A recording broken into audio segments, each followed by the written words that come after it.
time for K-Correspondent, where we explore how Korean culture is garnering attention around the world.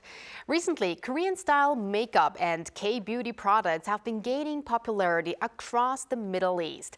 Today, we connect with Tasneem Diab in the United Arab Emirates, a beauty content creator who has been actively introducing Korean makeup trends to local audiences, to hear how K-beauty is being received in the region.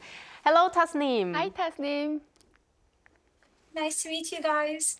Happy to have you on the show. So, Tasneem, first and foremost, recently we hear that Korean-style makeup has been gaining popularity in the Middle East. So, from your perspective, how strong is the trend really? How do you perceive it?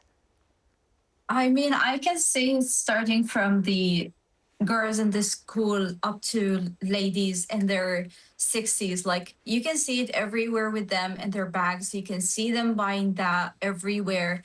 I mean, we're very influenced for the fact that it goes beyond our expectation, especially in the weather that we're living in, especially in the summer, since the summer is so harsh here, to be honest.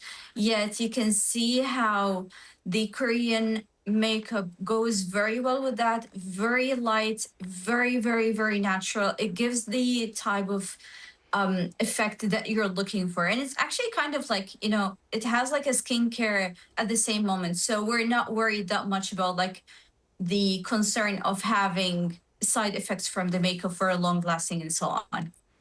I see. So, Tasneem, how did you first encounter Korean style makeup, and how did you grow your interest in it? I mean, it's obvious. I mean, K-drama, K-culture, K-idols. It was very like surprising for me to see people with very natural, like almost no makeup, yet it looked very beautiful on them. Even like the male actors, whenever they put makeup, I was so surprised that they looked so beautiful, yet there is no makeup that I can see it, because our makeup is totally different than the Korean makeup so far. And I was like, okay, that's kind of interesting. And I started to fall in love with the Korean makeup, actually, starting from almost 2013. Oh, So it's quite been a long while. time, yeah. Yes. So what do you Yes. think, Tasneem, is driving the popularity of this Korean makeup and also cosmetics in the Middle East? To be honest, because we're so influenced with the Korean idols nowadays, and before a few years ago, it was so catchy that the makeup is different from the one that we're using in our faces as well. And we didn't like know that there is such makeup that it's very thin, looks like a one type with the skin, yet it gives the glow that we're looking for. Because the Korean makeup, it's very feminine, very cutie, girly. And this is what we're actually looking for in a daily basis. That's why we were very influenced when we were like, okay, this is what we need to do and this is what we need to have. Then we started to look for content creators like a makeup artist from Korea and so on. And then we were like copying the idols that goes in the shows in like the Korean beauty shows as well. And it was, I mean, you can see that I'm putting some Korean makeup today. I tried, to be honest. Yeah, so we've seen your videos. So aside from, you've told us about being natural is a very big advantage of Korean cosmetics. How is Korean style makeup kind of different from makeup styles traditionally popular in the Middle East? And also, what would you say are some other strengths or appeal of Korean makeup compared to existing styles there? So nowadays, when you compare the Korean makeup with the Middle Eastern makeup, our makeup, as someone who's from the Middle East especially, we love bold, smoky eyes, very red lipsticks and burgundy lipsticks. I mean, we love full lipstick that shows we are putting like a heavy makeup. We kind of goes to a harsh kind of very bold, sexy makeup, but in Korea it's totally different. It goes like a feminine, girly, yet it goes like a harmony with the skin. It shows your skin in a very natural way, yet very feminine. What I mean is, in the Middle East, we go for more like a smoky, dark, brownish, like, you know, gray colors. But in Korea, it's more of pink, peachy colors, especially the Korean skincare or the Korean makeup goes with the the undertones, the cool undertone and the warm undertone. And nowadays we're quite influenced by this fact. So, I mean, we're totally different when it comes to the styles. It's really different. But I mean, if we combine them together, that's going to be amazing. I would love to try it and then post it very soon. Oh, looking forward to that content. But there's not just differences when it comes to the style of makeup, but also when it comes to traditional beauty ideals. Often in Korea, we emphasize refined, delicate features, fair skin. So do you have that kind of traditional ideal beauty in the Middle East, or in particular in the UAE maybe? And do you think that Korean style makeup can actually help express that or reinterpret that? For us, we really focus and we kind of jealous of the girls who has like a very thick lashes, long lashes, like really, really thick. Like almost every girl in the Middle East, they do have long, thick lashes. But the type of like very thick, like natural, very thick, it's kind of like, this is beyond our expectation. If you have a full bold lips, if you have a cheek, your cheeks are so red, kind of rosy. This is the things that we usually go for. And because here in the Middle East, we usually use the kuhl, which is kind of eyeliner, but we put it inside the eyes. And it doesn't suit anyone. Even if you're from an Arabic country, even from the UAE, it depends how you apply it and how you draw your eyes. It's totally different and it really suits almost everyone, yet you have to know how to draw your eyes. So we focus more on the eyes. Like our main jealous area in the Middle East is your eyes. If your eyes are beautiful, everything in your face is so beautiful so far.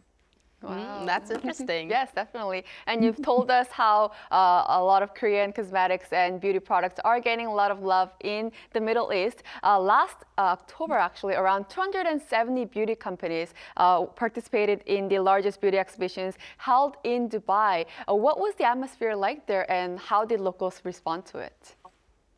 Since I was so lucky and I was working for the event with them, and I was actually working with one of the Korean brands, like a skincare Korean brands. But I swear to God, oh my God, guys, everyone I saw, starting from like someone who's just visiting the exhibition, up to an influencer who's very well known with almost 8 million followers in the Middle East. She's very well known. She came and asked specifically about like a Korean skincare, Korean products. And she was like, do you know where can I find this cushion? Do you know where can I find this and that? And I was like, yeah, sure, you can go this way and you can go this way. And I was like, I got the chance to go and meet almost like 150 brands. And I was so impressed with the technology, how creative Korea is with the type of products that they're creating for the makeup industry and the skincare industry. It was beyond my expectation. I was so surprised that there is such creativity in the industry we didn't know about, but this exhibition made us know more about it, to be honest. And I got like few samples, to be honest. I tried them and it was perfect. That's the best part. Are you sure it was just a few samples? I mean, yeah, I can say that.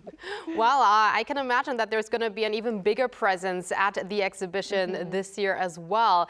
But Tasneem, Yes. much of your own content introduces Korean skincare and makeup products. So what would you say are your personal favorites that you would recommend to our global viewers?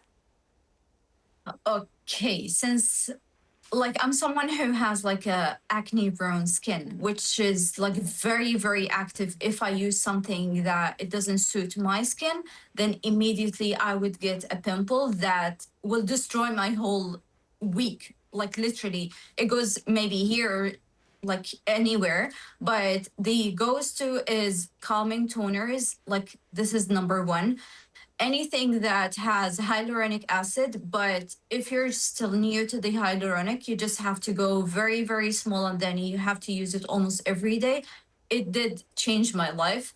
I mean, PDRN is quite trendy, but you have to choose, you have to try different brands and then you have to choose what is very suitable for your skin. I fell in love with few things, to be honest, like the bubble mask is just wow. Like this is what I can say about the 30 seconds bubble mask is really good. It's just, guys, this is an innovation. You have to take this, like you have to take a Nobel Prize for this innovation. It's really good. It doesn't break out your skin. It doesn't give you like a cakey, kind of sticky feeling in your skin at all. It's very natural. It goes well with the makeup that you're gonna put after the 30 seconds bubble mask. And last but not least, I would say some serums under the eyes or some eye cream that can actually destroy a panda, like under like circles and so on. It's really good. I'm not sure if I can mention brands, but if I can, then I would love to see some. But no, I just keep my secrets. I don't share my tea with anyone. For that, we can go back to your content. But Tasneem, we can really feel your enthusiasm for Korean products. And I have to say, your skin looks really flawless right now.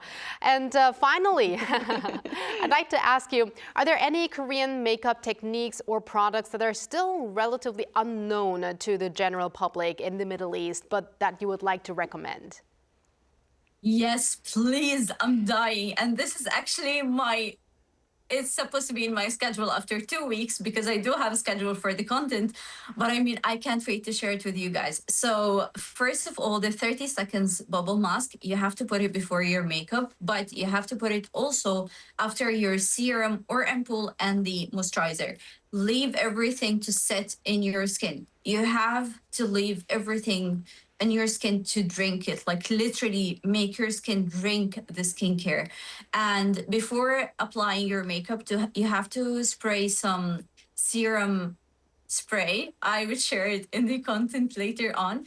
A serum spray or the oil serum spray is the thing that changed literally my life because of the weather. Sometimes we get like a cakey kind of makeup, especially if you use powder around the eyes, around the nose, and like on the chin.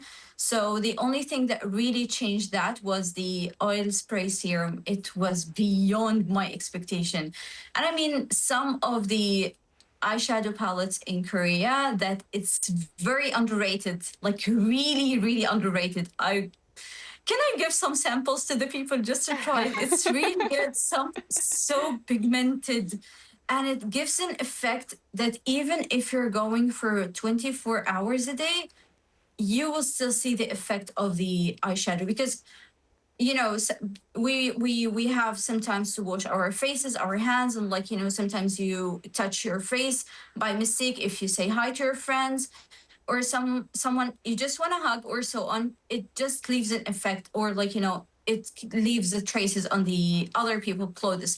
But the cushions, the eyeshadow palettes, I would die for that. It's 100% yes for me. Great tips, Tasneem. Well, thank you very much for sharing those recommendations and for connecting with us today and for spreading K-beauty out there to the people in the Middle East. Thank you. Thank you. Thank you so much for your time and have a lovely day, guys. Thank you so much for you.